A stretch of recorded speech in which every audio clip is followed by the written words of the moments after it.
네, 이제 마감 약 5분가량 남겨놓고 있습니다. 마감의 기술로 바로 들어갈게요. 오늘은 월요일 유니베스트 투자자문 최영지 PB와 함께합니다. 어서 오세요. 안녕하세요. 네, 반갑습니다. 코스피 코스닥 상승 마감 기대되고 있습니다. 오늘 대형주 위주로 탄력 좋았는데 시장 어떻게 분석해 보셨을까요? 네, 아무래도 주말 동안에 빅 이슈가 있었죠. 미국과 중국의 무역 협상 네. 이슈가 있었습니다. 아마 오늘 하루 종일 이와 관련된 내용들을 많이 들어보셨을 것 같은데 그럼에도 불구하고 다시 한번 짚고서 그리고 제 관점까지 말씀을 드리도록 하겠습니다. 네. 현재 미국하고 중국하고 처음으로 이렇게 무역 협상을 진행을 했는데요. 지금 시점에서 미국이 중국산 제품에 대해서 최대 145% 고율 관세를 부과를 하고 있는 상황이죠.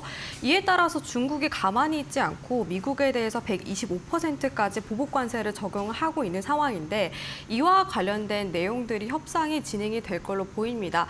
아직까지 명확한 부분들이 나오지는 않았지만 오늘 밤 사이에 발표가 될 걸로 보이고요. 현재 관점에서는 외신에 따르면은 미국이 50%대로 관세를 인하할 가능성을 언급을 했었죠. 다만 트럼프 대통령이 그건 아니고 전날 관세율이 한 80% 정도가 적절하다라고 언급을 하고 있는 상황입니다.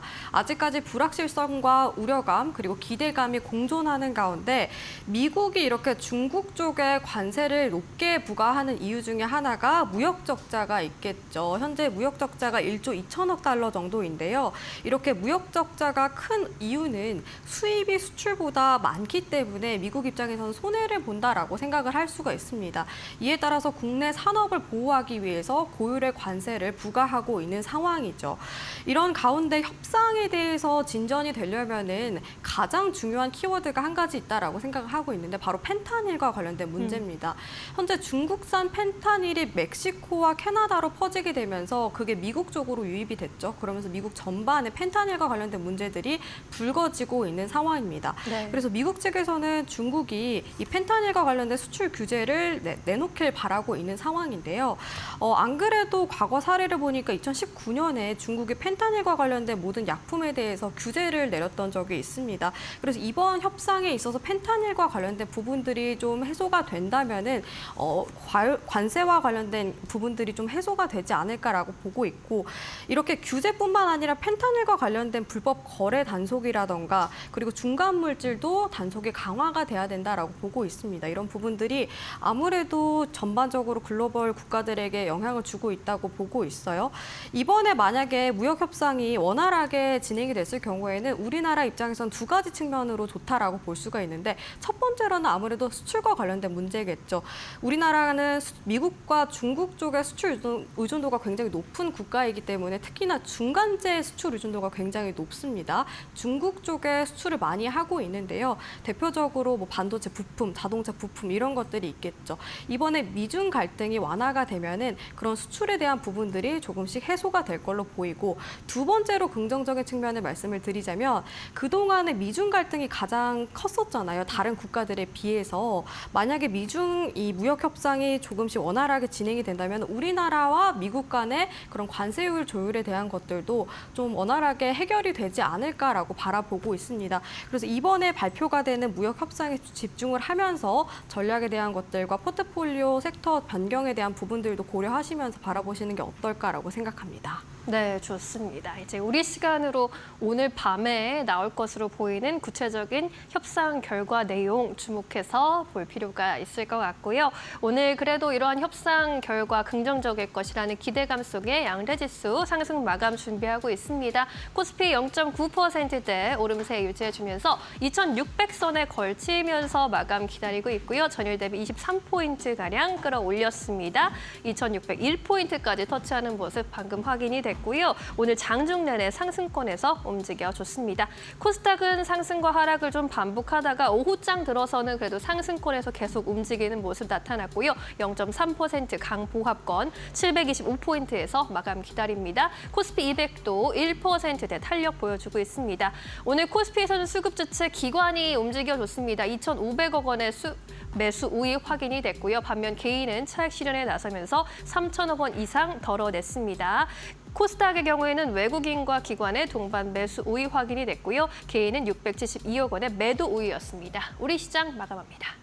코스피 2,600선 돌파하면서 마감해 줬습니다. 지난 3월 27일 이후 46일 만에 2,600선 위에서 마감한 건데요. 미국과 중국 간의 무역 협상 그래도 진전되고 있다라는 기대감이 이렇게도 시장을 그래도 올려줬습니다. 지난 트럼프 정부 1기 때를 좀 비교해서 기억을 더듬어 보자면 이번에는 정말 빠르게 그래도 협상 테이블에서 만난 것이기 때문에 시장에 이렇게 환호하고 있는 것으로 풀이가 되고 있습니다.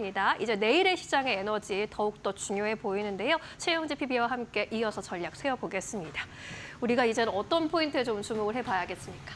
네, 요즘에 아무래도 테마나 재료에 따라서 시장 변동성이 큰 만큼 이런 부분에 신경 쓰시는 분들 많이 계실 것 같은데 네. 어쨌든 이런 일정들 그리고 이슈들 자체는 경제 전반에 따라서 움직인다라고 생각을 하고 있습니다. 그런 만큼 제가 다시 한번 강조를 하자면 경제 지표에 주목을 해야 된다라고 보고 있는데요. 이번 주 우리나라의 경우에는 14일에 고용 동향이 발표가 됩니다. 굉장히 중요한 일정이라고 보고 있는데요. 왜냐하면 올해 들어서 1월에서 3월까지 취업자 수가 꾸준히 증가세를 보였습니다. 1월에는 13만 명, 2월에도 13만 명, 3월에는 20만 명이 증가를 했는데요. 네. 그런데 이렇게 증가세를 보인 가장 큰 원인은 정부 주도 하에 일자리인 공공행정업을 중심으로 늘어났기 때문입니다. 이 안에 세부적인 내용을 보자면 건설업을 중심으로는 사실 정말 급감을 하게 되면서 역대 최대의 감소폭을 기록을 하기도 했습니다. 전년 대비 18만 5천 명 감소를 하게 되면서 역대 최대 감소폭을 기록을 했고요. 건설업 취업자 수는 작년 5월부터 11개월 연속으로 계속해서 감소세를 이어가고 있는 상황입니다. 이 건설업에 주목을 해야 되는 가장 큰 이유는 건설업이 GDP의 약 15%를 차지하기 때문인데요. 그런 만큼 건설 업황과 건설 취업자 수가 어떻게 보면 우리에게는 경제 지표라고 볼 수가 있습니다. 이번에도 만약에 건설업이 취업자 수가 급감을 할 경우에는 사실 경기 전반적으로 좀 어려운 상황이다라고 볼 수가 있는데요.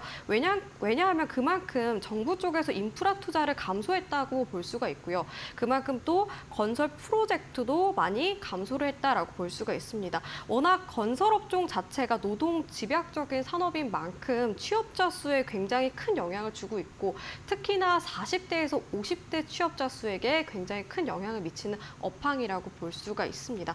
그만큼 이번에 14일에 발표가 되는 4월 고용 동향을 확인해야 될 것 같고요. 그만큼 또 건설 업황과 관련된 취업자 수도 꼼꼼하게 따져봐야 된다라고 생각을 하고 있습니다. 그리고 이번 주에는 미국에서 주요 물가 지수가 발표가 되는데요. 계속해서 제가 말씀을 드리지만 물가가 우리에게는 굉장히 중요합니다. 왜냐하면 관세 부과 이후에 추가적으로 물가 상승 가능성이 높아졌기 때문인데요. 이번에 13일에 발표가 되는 이제 미국의 CPI 지수에 주목을 해야 될 것 같은데 아무래도 FOMC 회의 이후에 파월 의장이 실업률과 함께 물가가 같이 올라가고 있는 추세다라고 이야기도 했습니다. 그만큼 이번에 CPI가 굉장히 중요하다고 보고 있고 CPI와 더불어서 가장 같이 꼼꼼하게 따져봐야 될 게 15일에 발표가 되는 4월의 소매 판매입니다. 미국 GDP에 있어서 70%가 소비를 차지를 하고 있는데요. 소비 중에서 30%가 소매 판매가 차지를 하고 있습니다. 그만큼 소매 판매 지수도 굉장히 중요한데 만약에 물가가 상승하는데 소매 판매가 감소를 하게 된다면은 고물가와 함께 경기 침체가 같이 오는 스태그플레이션 우려까지 커질 수 있다라고 보고 있습니다. 사실 지금 상황에서 무역 협정이 진행이 되고 있고 포트폴리오에 어떤 섹터를 편입을 해야 될지 정말 고민이 많이 되는 시점이라고 보고 있어요. 저 또한 기존의 수출 의존도가 높은 자동차라던가 반도체 산업군들을 포트폴리오에 넣어야 될지 말아야 될지 굉장히 고려하는 입장인데 이번에 발표가 되는 이 물가 지수와 소매 판매 지수가 그만큼 또 굉장히 중요한 역할을 할 수 있다라고 보고 있거든요.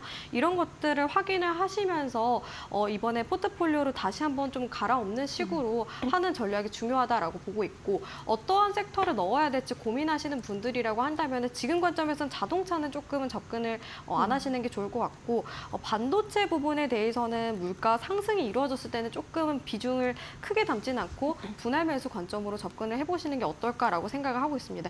이런 부분들은 물가 지수나 경제 지표 발표에 따라서 제가 다시 한번 설명을 해드릴 테니까요. 이번 주에 발표되는 경제 지표에 일단은 주목을 하는 게 가장 먼저다라고 바라보고 있습니다. 네, 이번 주에 이제 중요한 경제 지표 많이 나오기 때문에 특히 미국 쪽에서 나오는 지표들 꼼꼼하게 확인하고 포트폴리오 재편을 고민해 보자라는 의견 전달해 주셨습니다. 그렇다면 이제 종목으로 좀 넘어가 볼게요. 종목으로 압축을 좀 해본다면 시초가 공략주로 볼 만한 종목, 어떤 종목을 살펴보는 게 좋겠습니까? 네, 아무래도 경제 상황이 어려운 만큼 요즘 들어서 실적이 잘 나오는 기업들 위주로 수급이 붙어주는 경우가 많이 있더라고요. 그래서 오늘 호실적이 나온 SK케미칼을 준비를 해왔습니다. 아무래도 화학 업황 자체가 작년에 워낙 많이 부진했었죠. 그러다 보니까 화학 관련된 기업들이 전반적으로 바닥권에 있는 기업들이 정말 많이 있습니다.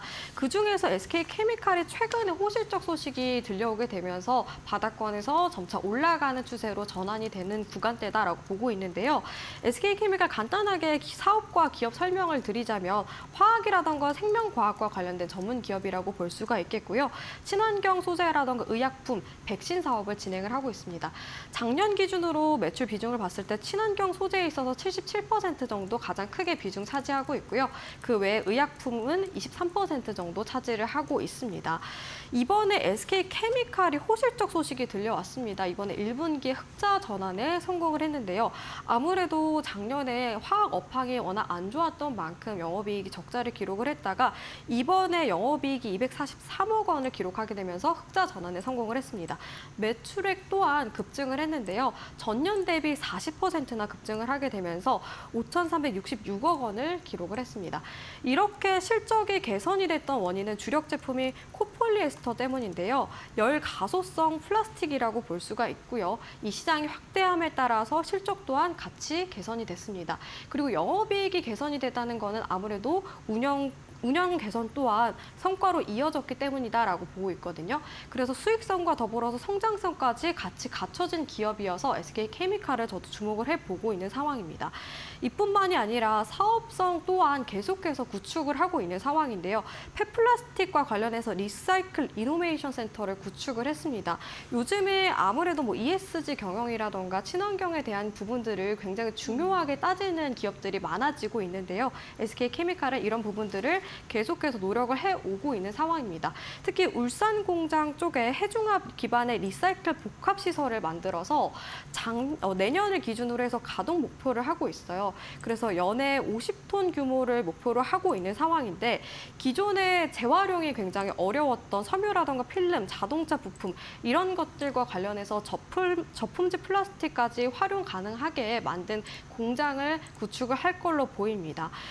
이와 더불어서 계속 ESG 경영도 강화할 것으로 기대가 되는 만큼 기대가 커지고 있다라고 보고 있거든요. ESG 경영을 강화하는 기업들은 특히나 외국인 투자자들에게 굉장히 매력도가 높습니다. 외국인 수급에 있어서도 긍정적일 가능성이 높다라고 보고 있고 마지막 투자 포인트 말씀을 드리자면 의약품 사업도 진행하고 있다라고 말씀을 드렸어요. 통증 치료제와 관련해서 포트폴리오를 현재 시점에서는 강화하고 있는 상황입니다. 기존의 SK케미칼 주력 제품을 말씀을 드리자면 조인스라고 해서 골관절염 치료제가 있고요. 그리고 울트라셋이라고 해서 복합 진통제가 있는데 이와 더불어서 글로벌 제약사 비아트리스와 함께 리리카라던가 뉴론틴 그리고 세레브릭스 이 3종에 대해서 국내 유통과 판매를 허가를 했습니다. 이에 따라서 계약이 체결됨에 따라서 조금 더 포트폴리오가 강화될 걸로 보이고요. 그리고 올 초 같은 경우에는 제일헬스사이언스와 함께 공동 판매 계약을 체결하기도 했습니다. 아무래도 제일헬스사이언스의 경우 현재 국내에서 약국 유통망이 굉장히 활발하고 다각화된 걸로 알려져 있는데요. 그런 만큼 포트폴리오 구축에 있어서 긍정적이게 작용을 할 것으로 전망이 되고 있는 상황입니다. 이 세 가지 투자 포인트 참고하시면 좋을 것 같고요. 차트 보면서 가격 전략까지 말씀을 드리도록 하겠습니다. 안 그래도 오늘 SK케미칼 장중에 좀 변동성이 크더라고요. 저도 이제 방송하기 전에 분봉으로 보면서 변동성 부분들을 많이 확인했는데 변동성이 큰 만큼 저는 이런 시점에서 골든크로스가 발생을 해서 더 추세가 살아날 가능성이 높다라고 바라보고 있습니다. 그래서 현재 시점에서 보자면 작년에 이렇게 쌍바닥 패턴을 만들면서 상승 추세로 전환되는 구간대가 나왔어요. 하지만 거래량이 아쉬웠고 위에 있는 중장기 이동평균선이 121선 기준에서 저항을 받으면서 다시 밀려났습니다. 역배열 차트에서 지속이 되다가 최근의 호실적 기록으로 인해서 거래량이 급증을 했고요. 이에 따라서 5일선이 121선을 돌파를 하면서 골든 크로스가 발생을 했습니다.